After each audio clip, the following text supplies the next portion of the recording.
আর বন্ধুরা, আবার আমি আজকে এসে গেলাম আপনাদের সামনে একটি নতুন ব্লগ নিয়ে।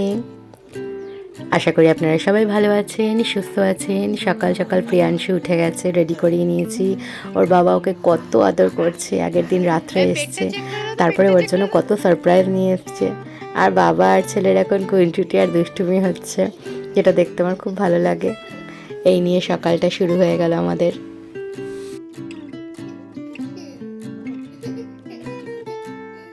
সোজা কিচেনে এসে গেছি, এসে প্রিয়াংশুর ওটসটা বানাচ্ছি আর দুধটাও গরম বসিয়ে দিচ্ছি। দুটো কাজ একসাথে করে নিচ্ছি।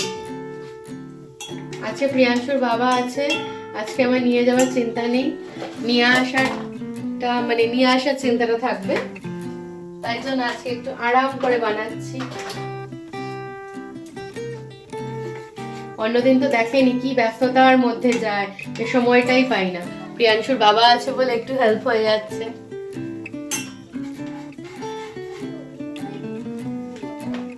প্রিয়াংশুর ওটসটাকে ঠান্ডা করে নিচ্ছি, আর একটা বাটিতে জল নিয়ে নিয়েছি আর পাত্রটা ঠান্ডা করে নিলাম। এবারে ওখানে নাট পাউডারটা দিয়ে নিয়েছি, গুড় নিয়ে নিয়েছি। এবারে ভালো করে এটাকে মিক্স করে নিয়ে খাইয়ে নেব ওকে, ফটাফট খাইয়ে নেব। আর ফটাফট ওর বাবা চলে যাবে নিয়ে ওকে। এখন ওর বাবা গেল ডাস্টবিনটা পরিষ্কার করে নিতে, তারপরে জুতোটা পলিশ করে আসবে। ওর বাবা থাকলে আমার টেনশন অনেক কম, ওই অনেকটা কাজ করে দেয়। ঠাকুর প্রণাম করছে, ভালো করে কর।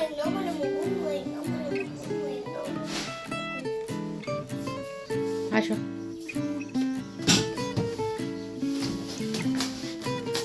আমাকে করো করো। গড ব্লেস ইউ বেটা। আসো, হাম্পুটা দিয়ে দিই। স্কুলের জন্য বেরিয়ে গেল প্রিয়াংশুর বাবার সাথে। Tata tata.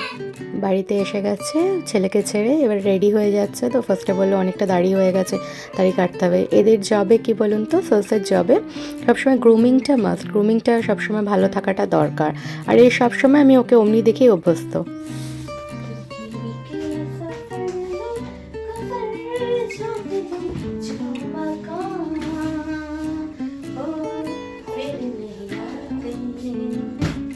দেখেছেন কত বাসন, এইসব ধোবো আমি আমি আমি। ইরশাদ ইরশাদ ইরশাদ। তার জন্য এনার্জি নিয়ে নিতে হচ্ছে, গান করতে হচ্ছে। সবার আগে আমি ভাতের জন্য চালটা বের করে নিই, চালটা নিয়ে নিই, তারপরে বাসনে হাত দেবো। আজকে মাছের ঝোল ভাত বানাবো, 3টি মাছ আছে, বাস হয়ে যাবে।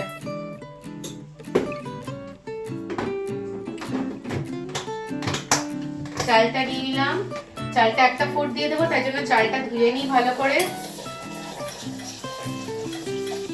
আজকে হাজবেন্ড আছে বলে অনেকটা একটু ফ্রি, অনেকটাই সকালের দিকটা একটু ফ্রি। হাজবেন্ড চা বানালো, চা বানিয়ে দিল, তার সাথে হচ্ছে ছেলেকে ছেড়ে দিয়ে আসলো, তাই একটু টাইম পেলাম চা খাওয়ার। নয়তো অন্যদিন চা কি সবই ভুলে যাই, সময়ই হয় না। এখন ও কাজে বেরিয়ে যাবে। একটা দিকে খুব ভালো জানেন, হাজবেন্ড আর আমার ছেলের দুজনের খাবারের কোনো প্যাকনা নেই, আমাদের 3জনেরই নেই। তো আমি এদের দুজনের কথা বলছি, কারণ অনেক ঘরে ছেলেদের খাবারের প্যাকনা থাকে। তো ছেলেও যেরকম করে প্যাকনা করে না, যেরকম হাজবেন্ডকে বললাম কি খাবে তাহলে টিফিন বলো, ও বললো আমাকে জিজ্ঞেস করতে হবে, কোনো চিন্তা নেই, ছাতু আছে মুড়ি আছে দিয়ে দেবো, আমি খেয়ে নেবো। কত ভালো বলুন তো। চলুন ভাতটা বসিয়ে দিই। ভাতটা বসিয়ে নিই, তারপরে আপনাদের একটা গল্প করছি। গল্প ছোট্ট একটা গল্প, ছোট্ট একটা কথা। আমি কোনো কারোর বাড়িতে গেলেও এটা করি, নিজের ঘরেও এটা করি। কী করি, নিজের খাবার বাসনটা একবার জল দিয়ে বুলিয়ে নিয়ে, নিজের হোক নিজের বাড়ির লোককে বলা আছে একটু বুলিয়ে নিয়ে রাখবে, যাতে যে কেউই মাজতে আসুক, এঁঠো বাসন তো কারোর খারাপ লাগতেও পারে। কিন্তু এটা সত্যি কথা বলতে গেলে আমি এটা শিখেছি হচ্ছে রাভেনশা ইউনিভার্সিটিতে কটকে, যখন আমি এক্সাম দিতে গেছিলাম, তখন যে হোটেলে খেতাম, তো দেখেছিলাম ওনারা নিজেরা খেয়ে দিয়ে বা অন্য লোকেরাও খেয়ে দিয়ে জল বুলিয়ে রেখে দিয়ে যাচ্ছে। তাহলে কি এঁঠোটা তোমার অন্য লোকেরা মাজছে না, এঁঠোটা তুমি ধুয়ে দিলে ওরা তারপরে মাজলো। এই জিনিসটা খুব ভালো লেগেছিলো, সেই থেকে এই নিয়মটা আমি কন্টিনিউ করি। আমার নিজের ঘরে করি, আমার বাপের বাড়িতেও সেম জিনিসটা করি। এইখানে এবারে হাজব্যান্ড রেডি হয়ে গেছে, ও বেরিয়ে গেল কাজে, মানে বেরিয়ে যাচ্ছে কাজের জন্য, ঠাকুর নামও করে নিল। বলুন তো এটা কী শাক গেটের সামনে হয়েছে? আমার তো মনে হচ্ছে বাথুয়া শাক। আপনারা কারা কারা চিনছেন বলুন তো? আমার পুরো মনে হচ্ছে এটা বাথুয়া শাক। দেখুন, এসো, টাটা, সাবধানে যাও। হাজব্যান্ডকে সি অফ করে রান্নাঘরে এসে গেছি, দেখি আমার ভাতের কি অবস্থা। ভাত তো হয়ে গেছে, এবারে জাস্ট মাঠটা কেটে নিতে হবে। চলুন আগে এই কাজটা করি। তিনটেই মাছ আছে, ওই তিনটে মাছকে আলাদা করে নিচ্ছি, ভালো করে জল মানে বরফটা ছেড়ে গেছে, তা জল দিয়ে ধুয়ে নিয়ে এবার নুন মাখিয়ে নেব, আর এই বাটিটা আবার ধুয়ে নেব। পরপর সব কটা ধোয়াধুয়ি কাজটা করে নিলে পরে এগিয়ে যাবে কাজটা। মাছের ঝোল বানাবো, বেগুন দিয়ে আজকে কালো জিরা ফোড়ন দিয়ে মাছের ঝোল করব, আর ভাত করব, সিম্পল রান্না করব। আর বাবাকে ওটাই বলেছি, বাবা বললো ঠিক আছে, মাকেও মাছের ঝোল দিয়ে মেখে অল্প একটুখানি মাছ দিয়ে দেব। একই রকম তো খাচ্ছে, ভালো লাগছে না, একটু আলাদা স্বাদের খেলে পরে ভালো, অ্যাকচুয়ালি খেতে পারছে না, সেই নিয়ে প্রবলেম। আমার ধোয়াধুয়ি হয়ে গেল, মাছে নুন মাখিয়ে নিয়েছি, বাটিগুলো সব সাজিয়ে রেখে দিচ্ছি। এগুলো এয়ারটাইট কন্টেনার, এগুলোতে রেখে দিলে খুব ভালো হয়। বাবার মানে মায়ের বাবার খাবারও আমি ওটাতে দিই। বেগুন একটা নিয়ে নিয়েছি, ওটাকে কেটে নিলাম লম্বা লম্বা স্লিট করে, এরপরে মাছের ঝোলটা বসিয়ে দেবো। প্রথমে মাছগুলোকে ভেজে নেব, তেল নিয়ে নিলাম, তেল নিয়ে মাছগুলোকে ভেজে নেব অল্প নুন দিয়ে। এবার নাড়াচাড়া করে নিলাম কড়াইয়ের চারধারে, যাতে মাছ এদিক ওদিক না লেগে যায়। মাছগুলোকে পরপর তিনটে মাছ ভেজে নেব, ভেজে নিয়ে ওই তেলের মধ্যেই আমি কালো জিরা ফোড়ন দেবো আর বেগুন দেবো। কিচ্ছু দেবো না এটার মধ্যে, হলুদ আর টমেটো আর কাঁচা লঙ্কা।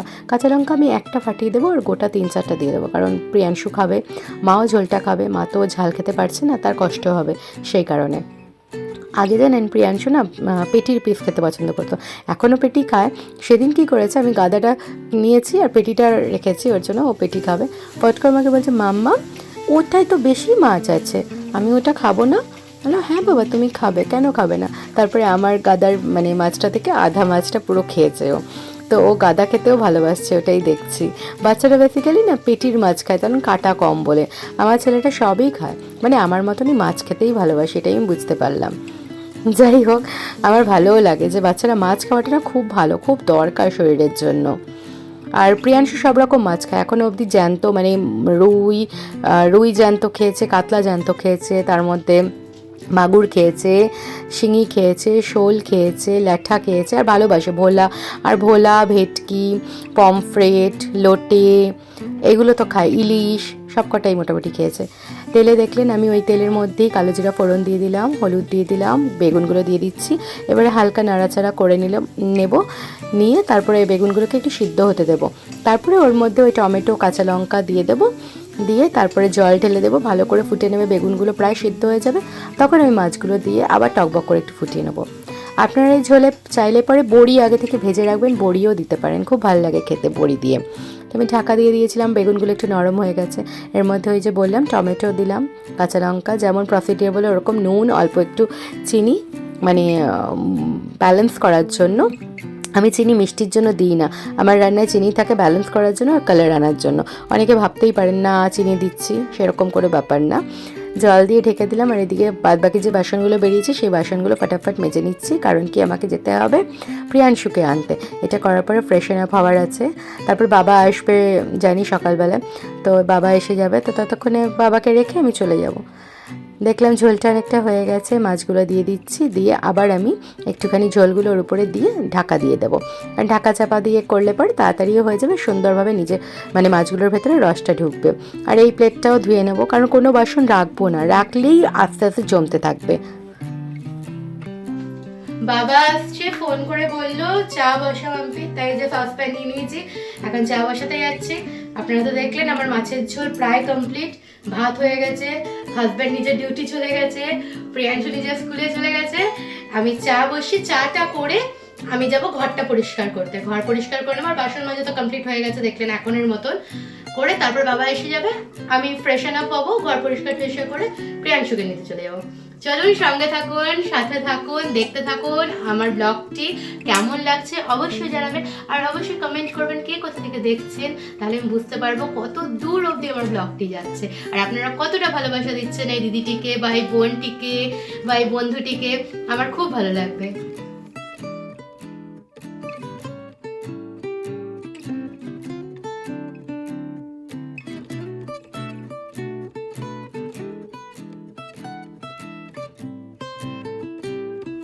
আমার ধীরে গলা ফাটা গলা গান শুনছেন সবাই? আমি গান পারি না, সত্যি বলতে গেলে গান পারি না, আমার দ্বারা হয় না।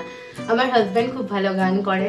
আমার শাশুড়ি মা প্রয়াগ এলাহাবাদ ইউনিভার্সিটি থেকে পাশ করা, ফার্স্ট ক্লাস ফার্স্ট ডিভিশনে পাশ করা, কবেকার মানে আফটার ইন্ডিপেন্ডেন্স, তারপরেরই। উনি কত সুন্দর, মানে ওখানের উনি ফার্স্ট ডিভিশন পেয়েছেন, ফার্স্ট ক্লাস ফার্স্ট ডিভিশন পাওয়া মানে গায়িকা। তো তারও গান বন্ধ হয়ে গেছে। আমি তো গানের গবই যাই না, সুর তাল কিছুই নাই। নিজের মনটাকে ঠিক রাখার জন্য হু হু হা হা করে যাই। বাথরুম সিঙ্গারও নয়, বাথরুম সিঙ্গার এর চেয়ে আমার চেয়ে ভালো আই থিঙ্ক করে।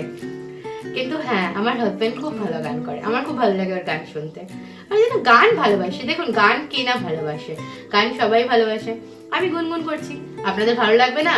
একটুখানি কেটে কেটে দেখে নেবেন, ওই জায়গাটা স্কিপ করে দেবেন, আর ভালো লাগলে শুনবেন।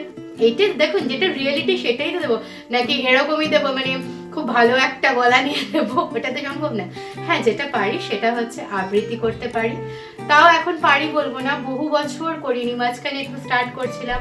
আবার তো জানেন জীবনটা তো আপস অ্যান্ড ডাউনস মিলিয়ে। মা অসুস্থ, মায়ের জন্য মন খারাপ, প্রত্যেক দিন নতুন করে দিনটা শুরু করছি, নতুন আশা নিয়ে শুরু করছি, এই মা সুস্থ হয়ে আসবে, আর কটা দিন, আর 2-4টা দিন মা সুস্থ হয়ে আসবে, আর 2-4টা দিন মা সুস্থ হয়ে যাবে, এই আশাটাকে নিয়েই বেঁচে আছি। এছাড়া আর কি বলবো, কারণ মায়ের কিছু হয়ে যাবে এটা আমার মানা প্রচুর কষ্ট। আপনারা দেখবেন যারা ওইদিকে আছেন, ও পাশের মানুষেরা ভাববেন যে এ তো ভালোই আছে, এর তো আনন্দেই আছে, এর কিসে কমি আছে, এর কোন জায়গায় প্রবলেম হচ্ছে, মা হসপিটাল তো কি হয়েছে, ওর বাবার হয়তো কষ্ট হচ্ছে, ওর কি কষ্টটা না সবসময় দেখানো যায় না, বোঝানো যায় না। আর আমি এমন একটা ব্যক্তি, আমি সবসময় কাঁদতে পারি না। আমার যা ভেতরের, আমার ভেতরেই থাকে। আমার অনুভবটা ওরকমই। আমি হুট করে আপনার সাথে ভ্যাভা করে কেঁদে দেবো, ওটা হয় না, খুব কম হয়। যেদিন করেছিলাম, যেদিন মানে কেঁদেছিলাম সত্যি, সেটাই আমি দেখাতে পেরেছিলাম, কারণ সেদিন আমার গলা দিয়ে আওয়াজ বেরোচ্ছিল না। একদিন আমার ব্লগটাও যায়নি সেদিন, কারণ আমি প্রচুর ডিপ্রেসড হয়ে গেছিলাম। তারপরে সেই মাই আমাকে হসপিটাল থেকে বলেছে, কিরে চিকেন পকোড়াটা এটা ছাড়, তুই কেমন করেছিস। মায়ের আবদারে, মায়ের কথা দিয়ে আমি আবার নেক্সট ডে ব্লগটা ছেড়েছি। আর মাই বলেছে ব্লগ করে যা, সবার সাথে কথা বল, তাহলে তোর মনটা ভালো লাগবে। আর আমি আছি। কালো জানেন মা বললো, আমি মাকে বলে পাঠিয়েছি, বাবা মায়ের একটা ফটো উঠিয়ে পাঠিয়েছে হসপিটাল থেকে, মাকে বলে পাঠিয়েছি মা এসো, আর পারছি না তোমাকে ছাড়া। মায়ের গলা থেকে না মানে গলাটা বসে গেছে ওয়েদারটা চেঞ্জে, তো মায়ের গলা থেকে আওয়াজ, মা ওটাতেই বলছে আসছি আসছি, আর কটা দিন আসছি, দাঁড়া। এইটা আমার কাছে অনেক বড়। আপনারা প্রে করবেন, পাশে থাকবেন, সাথে থাকবেন, মা যাতে সুস্থ হয়ে যায়, আপনাদের প্রেতে আমাদের মনে রাখবেন, এর চেয়ে বড় কিছু না। চলুন চাটা কমপ্লিট করে নিই, না তো কথা বলতে বলতে চা শুকিয়ে যাবে, আবার চা বাসাতে আবার। চলুন, আপনার সাথে কথা বলতে বলতেই বাবা বললো, ফোন করলো যে আমি এসে গেছি, চলো চলো তাড়াতাড়ি এসো, হলো আমি যাচ্ছি এখন বাবাকে নিতে। চল রেডি হয়ে গেছে, আর এই পাশে বাবার চাও রেডি হয়ে গেছে। এই যে বাবা বসে আছে ব্যালকনিতে। এসে গেছে, বাবা চা খেয়ে নিয়েছে, আমার সব ঘরের আপাতত কাজ কমপ্লিট। এবারে যাচ্ছি প্রিয়াংশুকে নিতে, প্রিয়াংশুকে নিয়ে আসে, তারপরে আবার আপনাদের সাথে কথা হবে। চলো সাথে থাক।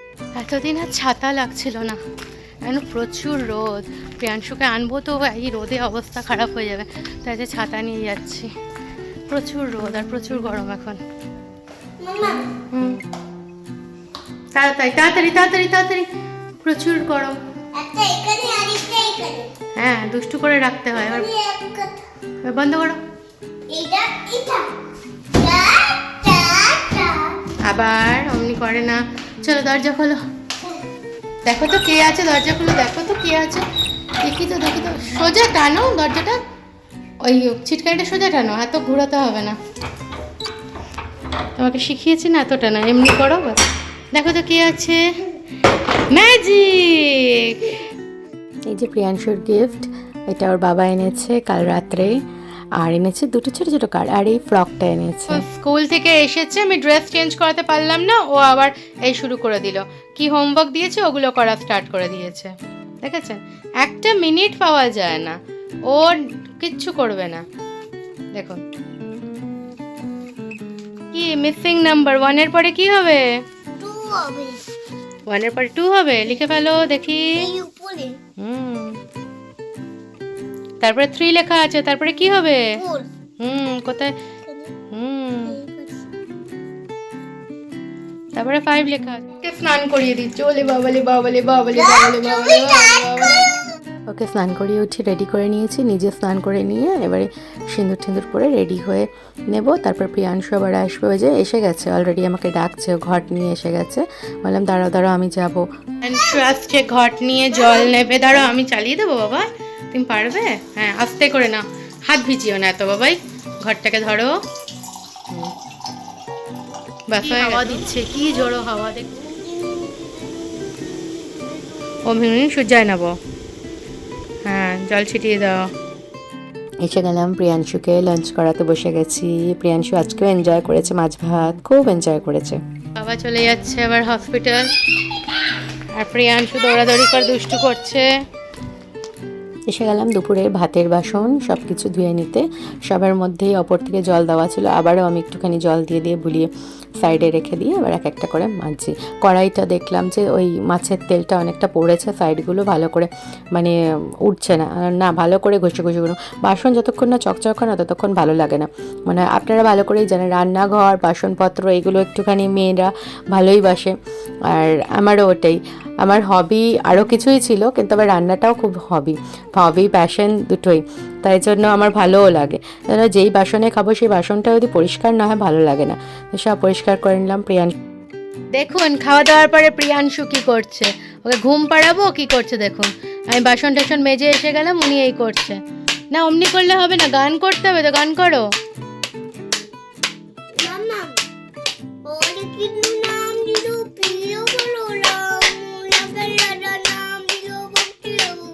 আচ্ছা সন্ধ্যাবেলা স্টার্ট হয়ে গেল আবার। কিচেন থেকে চা বসিয়েছি, হাজবেন্ড এসেছে তাই চা বসিয়ে দিয়েছি, চা খাবে। বাবা বললো একটু পরে আসবো, মাকে ইঞ্জেকশন দেবে। যে চ্যানেলটা বানিয়েছে ওই চ্যানেলটা খুব ব্যথা করছে মায়ের, তাই জন্য মায়ের ইঞ্জেকশনের চ্যানেলটা চেঞ্জ করবে, চ্যানেলটা দেবে। প্রিয়াংশু জল খাও বেটা, কেসে উঠলো তাই একটু জল খাওয়ার জন্য বললাম।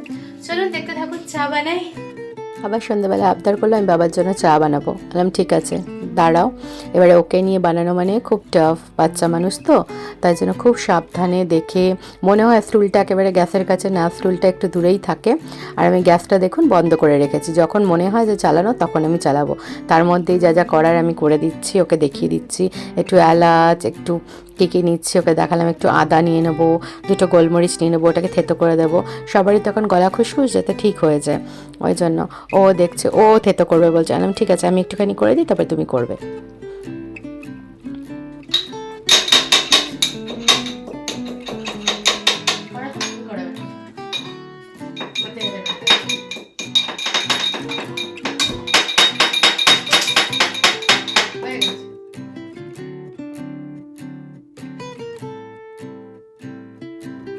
এর মধ্যেও বলে যাচ্ছে চিনি দিলে না, চিনি দিলে না। বললাম দেখো এরকম উপরে উঠে যাচ্ছে, তখন বলতে হবে ফু ফু ফু দিতে হবে, তারপরে আবার চিনি দেবো। ও বলে দিচ্ছে আমাকে, তাই চা ছাঁকনি দিলে না। বললাম দাঁড়াও সাবধানে, আস্তে আস্তে। ও দিল, ওর হাত দিয়েই দেওয়া করালাম, তারপরে হয়ে যাবে। মানে চিনিটা দেওয়া হয়ে গেল, চা ছাঁকনি উনি আনবেন মহারাজ। বললাম না এবারে আমি চাটা ছেঁকে নেবো, তুমি এবারে বেরো। এই যে চা নিয়ে বসেছি, ওর বাবা আমি, এই যে প্রিয়াংশু বলছে চা দিয়ে বিস্কিট খেতে, বলছি না খাবো না, এখন খাবো না বেটা। আচ্ছা খুলে দিচ্ছি, খেয়ে নি। হাজব্যান্ড যাচ্ছে আমার বাবাকে আনবে হসপিটাল থেকে, বাবা আসবে। দুধ খেয়ে নিচ্ছে, ওকে দুধ দিয়েছি। আর ওর বাবা, আচ্ছা খুব ভালো হয়েছে। আর ওইদিকে ওর বাবা গেল আমার বাবাকে আনতে। আর চলুন কিচেনে আপনাদের দেখিয়ে দিচ্ছি। ওর বাবা আবদার করলো আজকে ভাত, আলু সিদ্ধ, ডাল খাবে। ভাত বসিয়ে দিয়েছি, এখানে সদ্য মাত্র বসালাম, আলু সিদ্ধ বসিয়েছি, কাঁচা পেঁয়াজ, সর্ষের তেল, কাঁচা লঙ্কা দিয়ে মাখতে হবে। আর ডাল বানাবো। বাবা আসলো, আরেকজন তার বাবাকে খুঁজতে গেছে, তার বাবা। এখানে ভাত, এখানে মুসুর ডাল সিদ্ধ, আর এখানে আলু সিদ্ধ মাখাটা হয়ে গেছে আমার। হাজব্যান্ড বাসনগুলো ধুয়ে দিচ্ছে, হেল্প করে দিচ্ছে। চলুন আজকের ব্লগটি এই পর্যন্তই। সবাই সুস্থ থাকবেন, ভালো থাকবেন। কালকে আবার নতুন ব্লগ নিয়ে আপনাদের সামনে চলে আসবো। Tata, good night, take care.